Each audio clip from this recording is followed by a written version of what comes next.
Essa coisa de joelho no chão e cara na Bíblia é imprescindível. Salve, camaradas! Vamos para mais um Evangelho do Dia. A ideia de ficar lendo o Evangelho com vocês, compartilhando o Evangelho com vocês, meditando no Evangelho com vocês, sem nenhuma outra pretensão, senão tão somente a de compartilhar o Evangelho com vocês, sem querer impressionar, sem querer trazer grandes sacadas. Nada disso. A ideia é só compartilhar o Evangelho com vocês, porque eu acredito de verdade que essa é a única maneira da gente se curar como igreja, da gente se curar como nação, que a gente se curar como pessoas, entendeu? Então, ler o Evangelho todo dia, algumas vezes de segunda a sexta, eu vou estar publicando essas meditações e essas reflexões aqui naquilo que eu estou chamando de Evangelho do Dia no meu canal do YouTube. Então você, por favor, fique à vontade para poder participar, compartilhar e comentar, tá bom? Vamos lá, Evangelho do Dia de hoje. Vou ler primeiro no Novo Testamento, aqui traduzido pelo Frederico Lourenço, um trabalho interessantíssimo que está a minha e à sua disposição na Companhia das Letras, mas eu quero ler então aqui em Lucas capítulo 11, de 29 a 32. Olha só esse trecho de Jesus. Empurrando-se as multidões, ele começou a dizer: essa geração é uma geração iníqua. Procura um sinal, e nenhum sinal lhe será dado, a não ser o sinal de Jonas. Tal como Jonas foi um sinal para os ninivitas, assim será o Filho da humanidade para esta geração. Uma rainha do sul será levantada no juízo contra os homens desta geração, e há de condená-los, porque veio dos confins da terra para ouvir a sabedoria de Salomão. E eis que aqui está algo de maior, eis que aqui está algo de maior do que Salomão. Os ninivitas serão levantados no juízo contra esta geração e hão de condená-la, porque eles arrependeram-se perante a pregação de Jonas, e eis que aqui está algo de maior do que Jonas. Engraçado. Está aqui algo de maior do que Jonas. Está aqui algo de maior do que Salomão. Olha aqui como é que está na Bíblia a Mensagem, esse mesmo trecho, a Bíblia a Mensagem, na linguagem contemporânea. Olha como Edir Peterson registrou isso aqui. Enquanto a multidão aumentava, Jesus mudou de assunto. O espírito desta época está errado. Falando sobre o espírito que domina a geração da sua época. O espírito desta época está errado. Todos querem uma prova, mas procuram um tipo errado de prova. Vocês procuram alguma coisa que satisfaça a curiosidade e são ávidos para ver milagres. Mas a única prova que terão é a de Jonas e dos ninivitas, que, de fato, nem se parece com uma prova. O Filho do Homem representa para esta geração o que Jonas representou para Nínive. No dia do juízo, os ninivitas irão depor, e o testemunho deles condenará esta geração, porque Jonas pregou para aquele povo e eles mudaram de vida. Um pregador muito mais importante do que Jonas está aqui, e vocês ficam exigindo provas. No dia do juízo, esta geração também será condenada pelo testemunho da rainha de Sabá, porque ela viajou dos confins da terra para ouvir o sábio Salomão. Uma sabedoria muito maior do que a de Salomão está aqui, bem diante de vocês, e vocês querem provas. Eita. Não sei não se somente aquela geração e somente naquele espírito de época é que se justificaria esse tipo de gente que enfiou na cabeça que para poder viver tem que ficar provando as coisas para os outros. Tem que ficar provando para os outros. Tem que ficar dando sinais para os outros. Tem que ficar correndo atrás de provar que são os melhores, provar que são os mais verdadeiros, provar que são os mais sinceros, provar que são os mais puros, os mais ilibados, provar que são certos, provar que estão corretos, provar que estão certos. Gente assim e pessoas que acreditam nesse tipo de lógica de que os outros têm que provar, que têm que viver provando quem são e deixam de ser. Nossa, isso nos enfia num mundo que nos transforma em pessoas como Jesus chamou essa geração, a geração incrédula, gente de coração duro, gente de coração fechado, gente de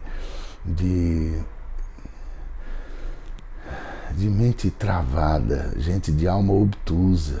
Tá louco? Isso é complicado. Gente que vive pedindo um sinal, gente que vive pedindo uma prova, gente que vive desconfiando, gente que vive com um coração desconfiado, gente que precisa de sinais, de provas, gente que precisa... Enfim, interessante esse texto, porque ele nos remete a muitas coisas que acontecem hoje aqui.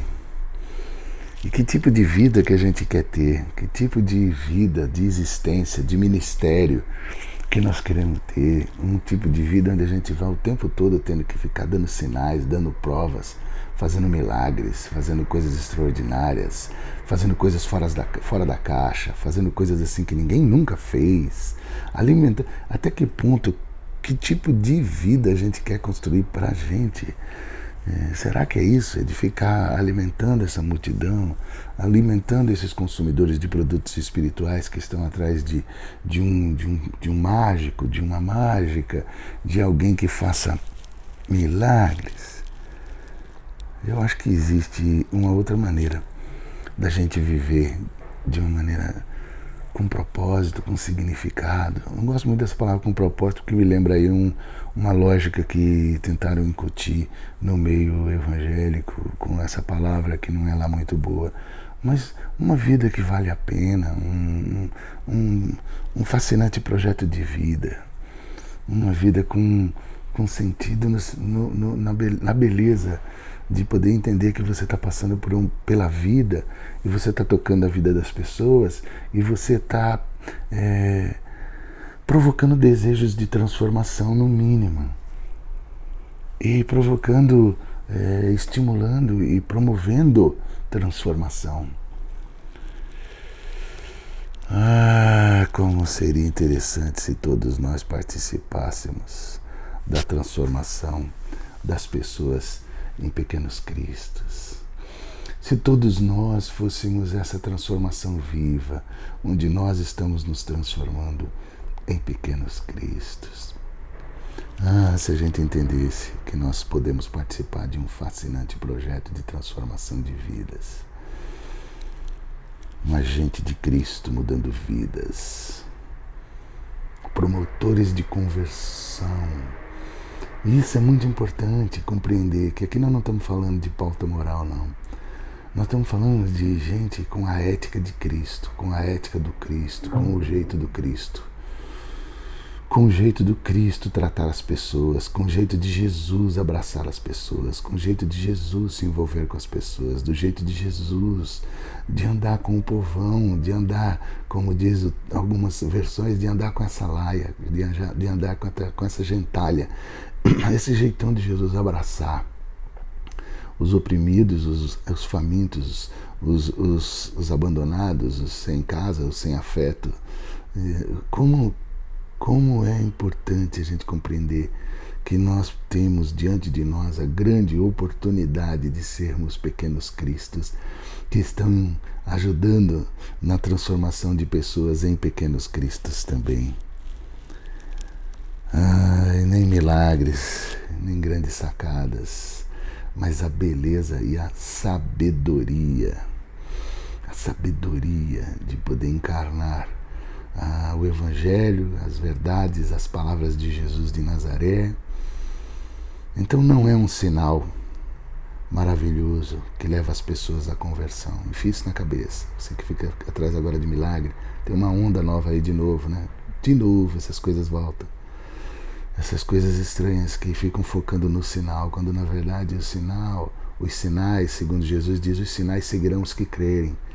E agora voltaram tudo de novo para poder seguir os sinais. Não é o sinal maravilhoso que leva as pessoas à conversão, e sim à adesão.